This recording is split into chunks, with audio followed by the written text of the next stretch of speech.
Hello, Lisa. Welcome.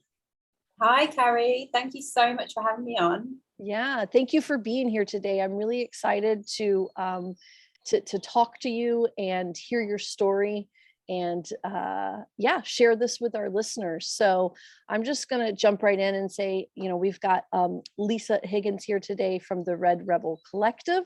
And Lisa, could you please introduce yourself and tell us a little bit about the kind of work that you do? Yeah, well, I thought actually I might start with a little cycle check-in, just so Let's do yeah. it. Okay. I Okay, love so it. I'm on day 21, which is super interesting for me because that is traditionally my sort of crossover from the inner summer to the inner autumn. Mhm. And this can usually be where it's the kind of the crossover that always trips me up the most. And it can usually be where I'm kind of going about my day and suddenly things get a little bit edgy, something might happen, or I can feel a sort of rise of annoyance or something. And you know what? It's definitely been one of those days today because I had been to a post office, and that is always a place of stress. Yes. I know, and I've lost a remote, the AC, and just things like that have happened today where you're just like, oh, one of these days. Yeah. But I've actually felt way more calmer than I usually would. And I don't really know why. I don't know. I've just sort of not felt those sort of pricks of and like frustration and stuff. So it's been really interesting. Have you done anything? I mean, knowing that this is a crossover day and a particularly challenging crossover from one season to another for you generally, did you do anything today, like in anticipation or in self-care for that, to kind of bring in that, honor that awareness that this could be a difficult day transition? I think it is just that it's the knowledge of it, because you can kind of feel, especially places like going to the post office, and like they are always going to be places that can be a bit stressful if if you're in a rush and things are delayed and that kind of thing. So I think it's just knowing when I can feel that happening now, because I'm so aware that it is this day. Whereas before cycle awareness, it was just, you would just get annoyed and then that would be it. But now it's kind of like, okay, I've got to go to this place today. It might take longer than expected. I might be late for something else. It's fine. Like kind of having that sort of pre-thought. And I think it's just now getting to the point where I can just sort of, I'm kind of catching it before it's happened, if that makes sense. Absolutely. Yeah. Okay, great.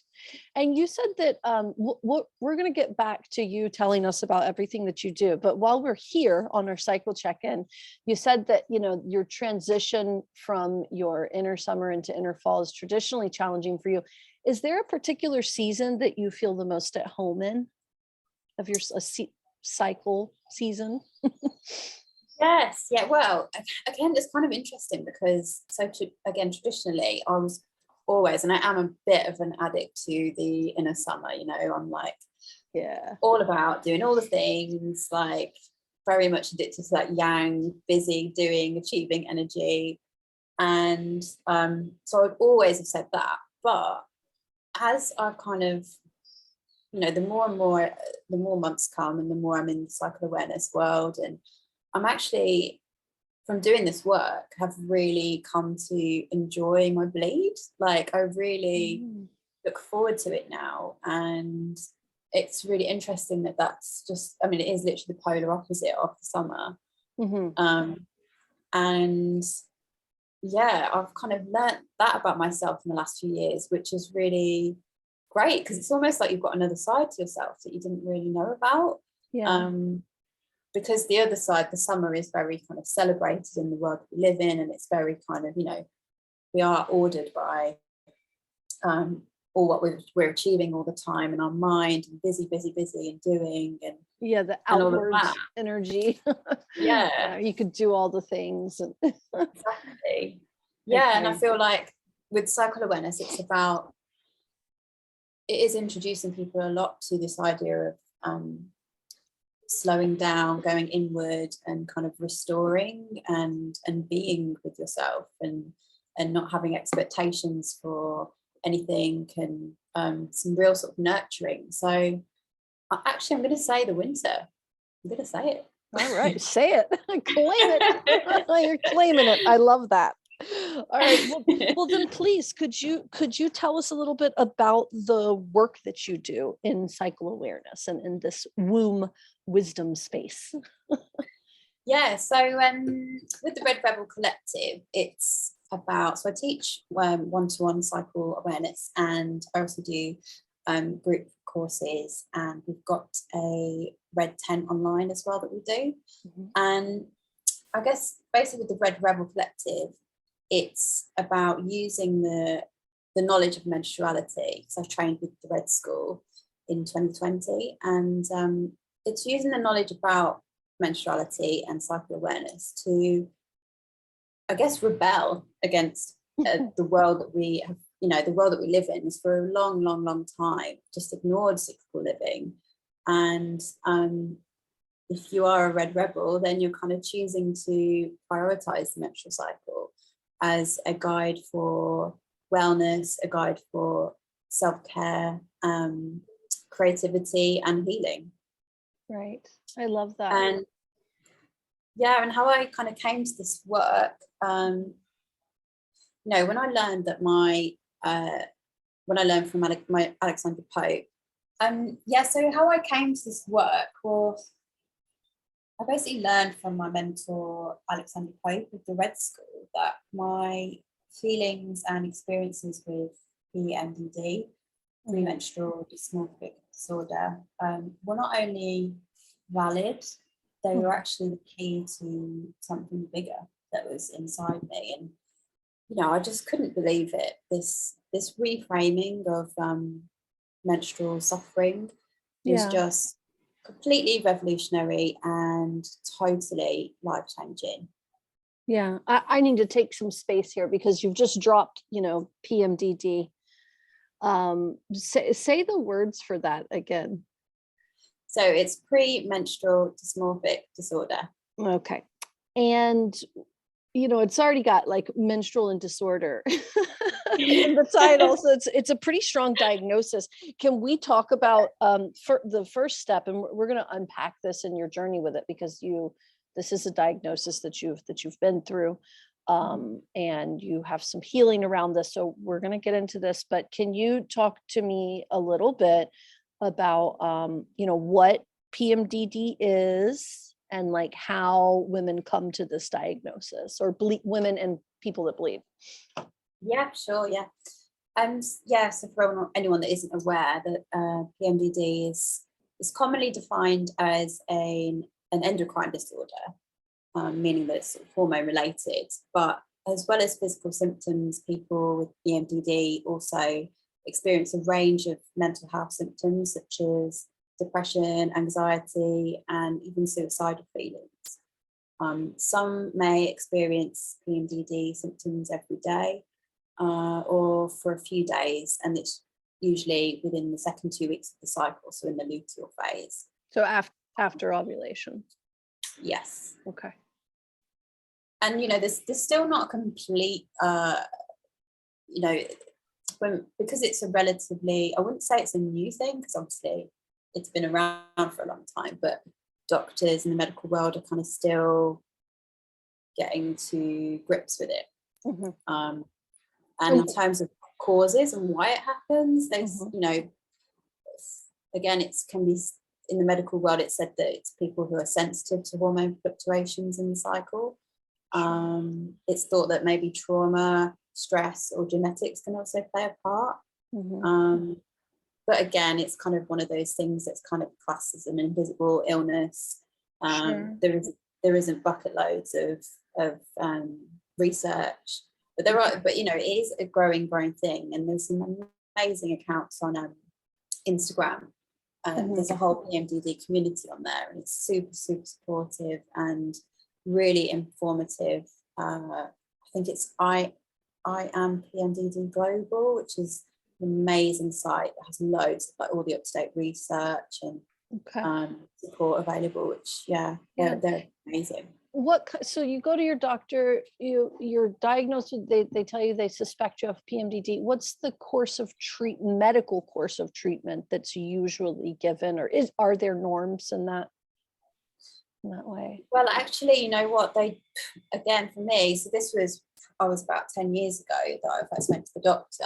Okay. And I think things have got better, but it's still really hard to kind of fight for a diagnosis. Okay. So actually, when I went, so I was basically suffering with, the way I kind of would explain my state then was that I had PMT in a way that didn't feel normal to me. Okay. Inverted commas, normal. Right. This was again, yeah. So it was about 10 years ago. I was in my late 20s, and I was getting really high anxiety just before I bled. Okay. In a way that was affecting me. It was affecting, my daily life, which is when you kind of want to then go to the doctor. And I was prescribed low dose antidepressants, and that was it. And I think they recorded it down as premenstrual anxiety, which I wasn't even sure was a thing, but I just remember seeing that written down. And that was it. There was no talk of PMDD. There was no kind of follow-up or anything like that. It was just sort of, anxiety, take these, that's it, kind of thing. Okay. And for me, medication hugely helps. It kind of took the edge off the despair that I was feeling just before my period. But I was always left wondering, like, well, what is the plan? Is it okay to be taking these long term? I was in my sort of late 20s, so it's presumably I'm going to be menstruating for another couple of decades, at least. So what was the plan? And over the years, from moving house and changing doctors and having different reviews, I kind of, every time I went to the doctor and I would ask a new person, what's the plan? Like, is it still okay to be taking these? Like, what, it was just sort of, oh, well, if they're helping now, then just carry on. So how long were you on the antidepressants overall? So it was probably around 8 years. Okay. Yeah. And then in 2019, I decided to test the waters and come off medication. After which, so it was fine for a few months, but then the symptoms did come back. And it actually got worse just after I moved to Indonesia, a few months later. And actually, what I didn't realize at the time that I know now is that any huge life change, such as moving country, really, really affect how you might experience your cycle as a whole, but particularly the void part of your cycle, which is the tender time, like the day or two before you bleed, because you are in a void in your life. I'd moved country, I'd kind of left all of my support system. I was in a completely different culture, setting up from scratch, and looking back, of course, it kind of makes sense then that these things can make something that's already there trickier. I would say. Absolutely.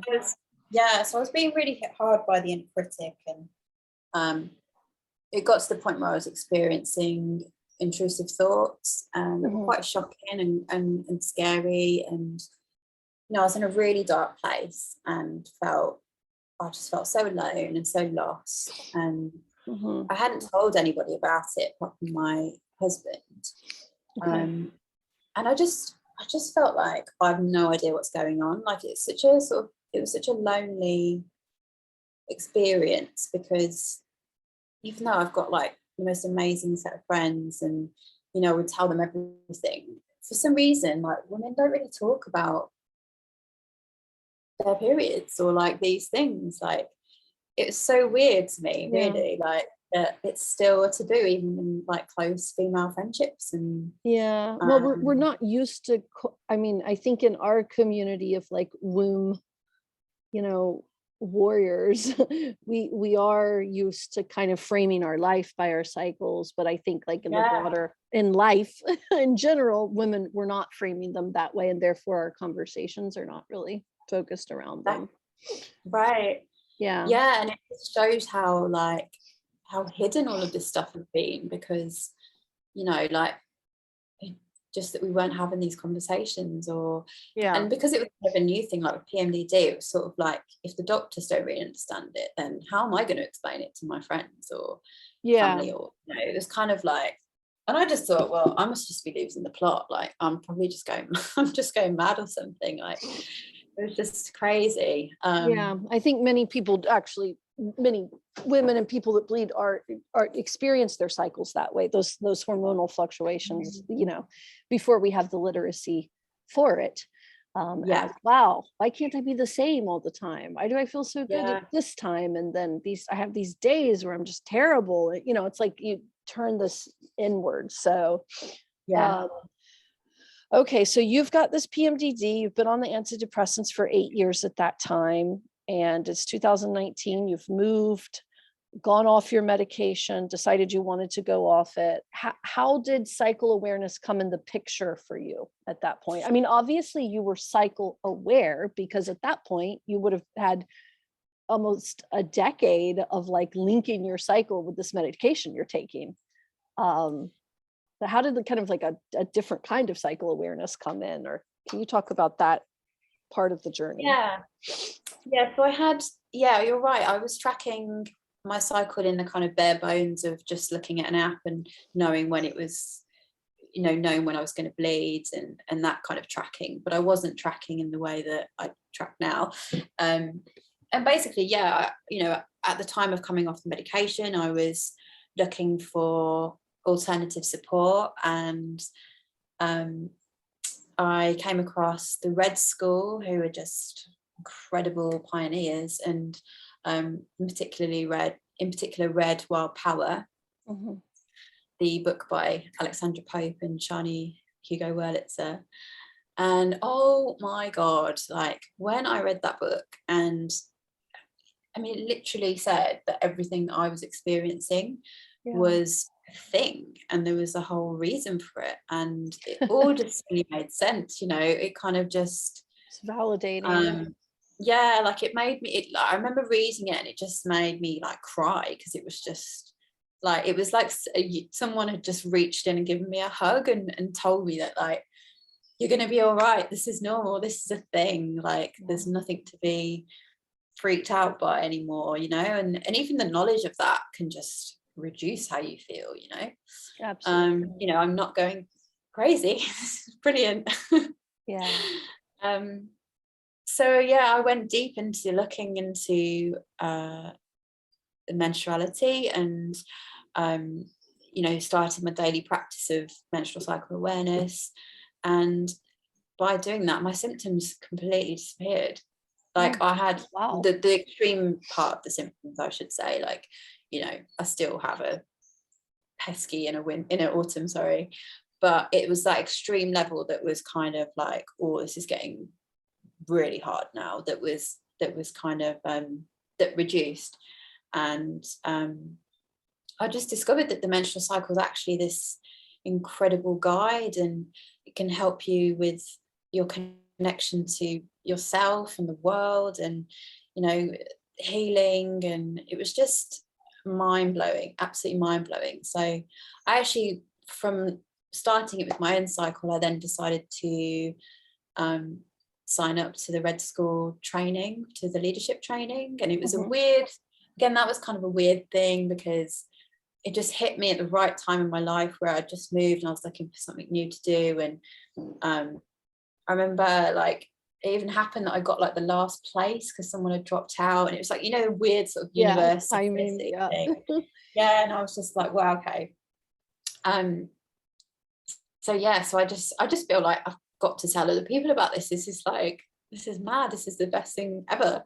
Yeah. um So so basic, now, essentially those kind of really extreme symptoms, that extreme anxiety before the bleed, um, dissipated for you by giving it space and awareness. Yes, is that what you're saying?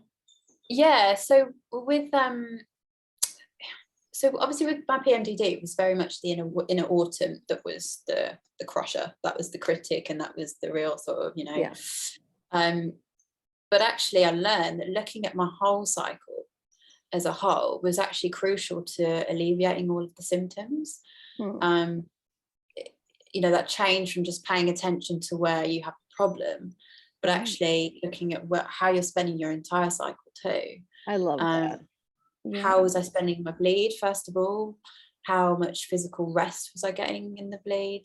Was I just carrying on at full speed? Was I just, still socializing and partying hard, which I did for a lot of my late 20s, early 30s? Was I or was I sort of retreating and spending time with my inner self? Not very much.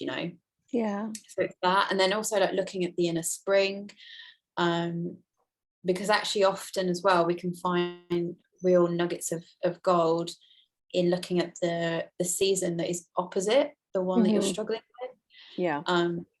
So the inner spring opposite the autumn, look at what's going on there. And I actually was always like, oh, but I love my inner spring, I don't have any problems with that at all. Hmm.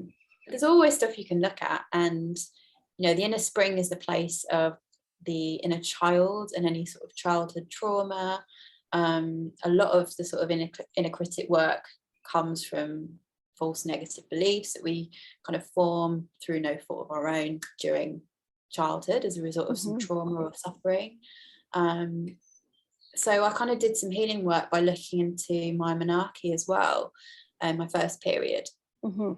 and linking that and just seeing like what else was going on for me at that point in my life and when I was younger, and sort of looking at that. And then even in the inner summer, like where I felt so comfortable, as I've said previously, I kind of had to look at that as well. I'd always just go hard in the summer, doing everything, and then not stopping until the end of the autumn. I didn't know there was an autumn. I was just carrying on Hmm. until it would hit me in the face, and then I would bleed. So I kind of learned to like, really the medicine for that is to just slow down, like really slow down, so you're not just hitting a complete stop, like taking your time, and also sort of celebrating what I had achieved at the end of the summer as well was a really good, it's a really good thing that I have to keep practicing too, Hmm. to sort of buffer against the inner critic.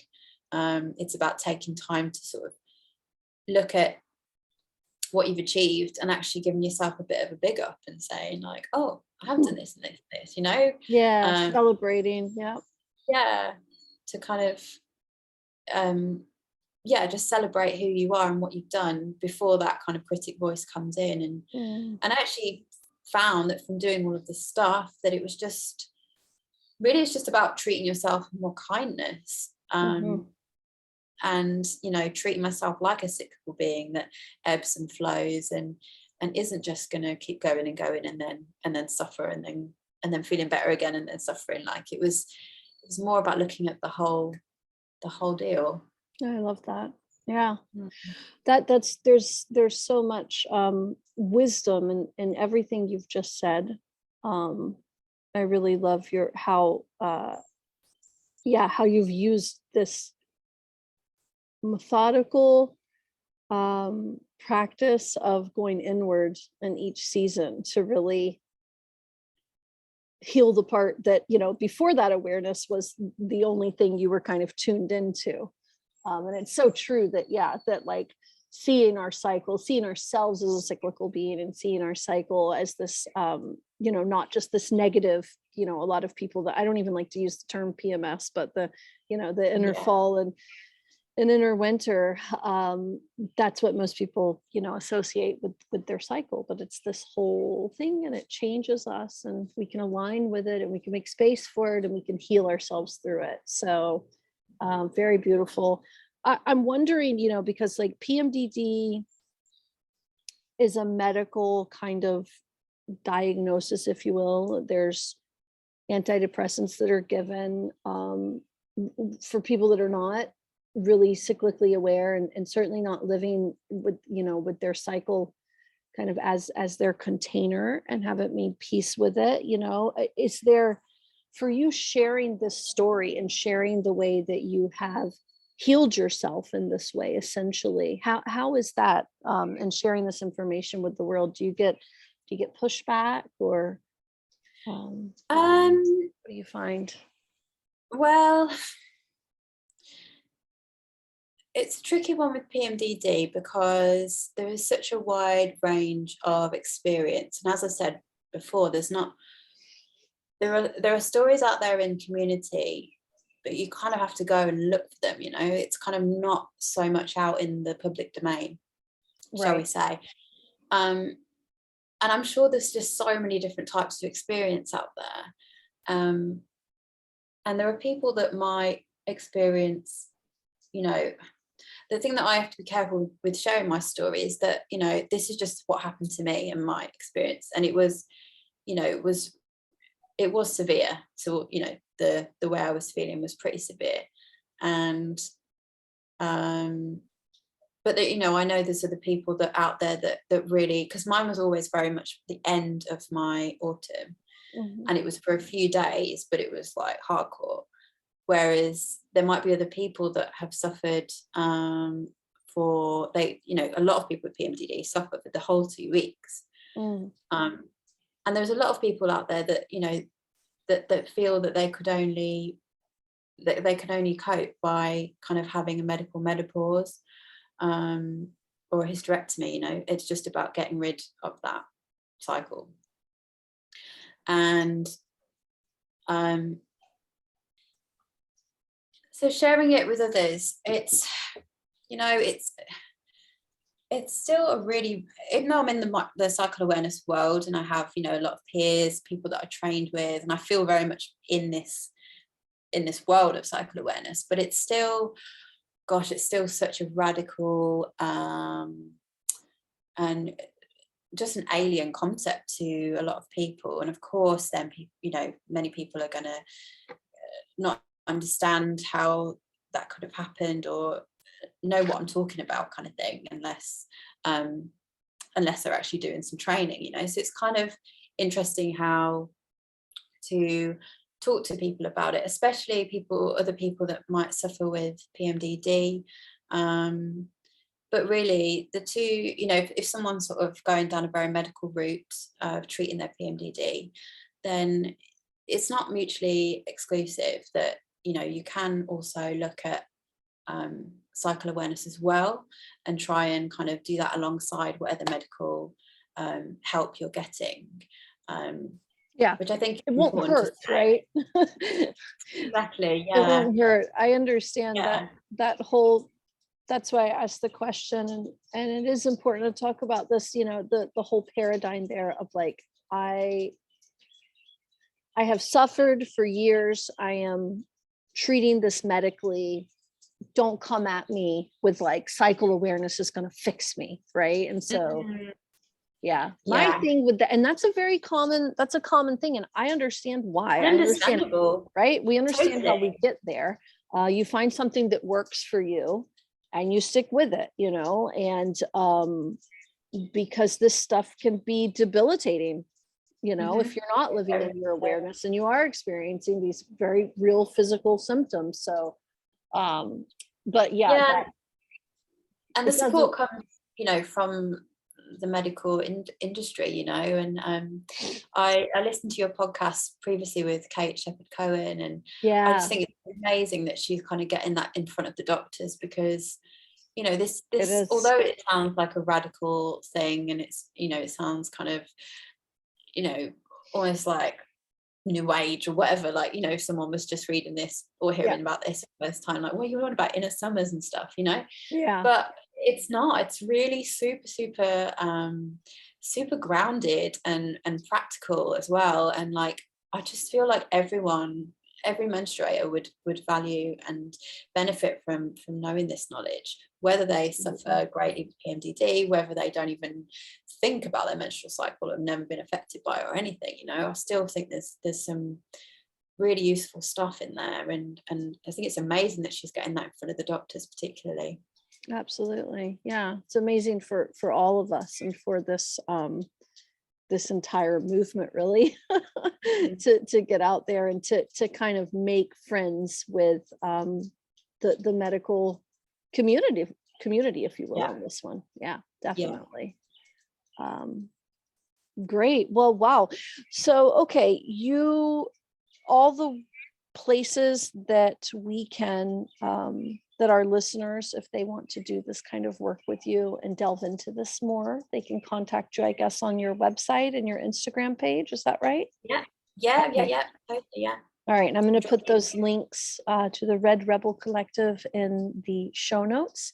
And I want to thank you so much for sharing your journey today and bringing light to PMDD and how you yourself have overcome it with cycle awareness. Thank you so much for that. It's very important. It's a pleasure, Carrie. Pleasure. Thank you. All right. Bye-bye. Bye.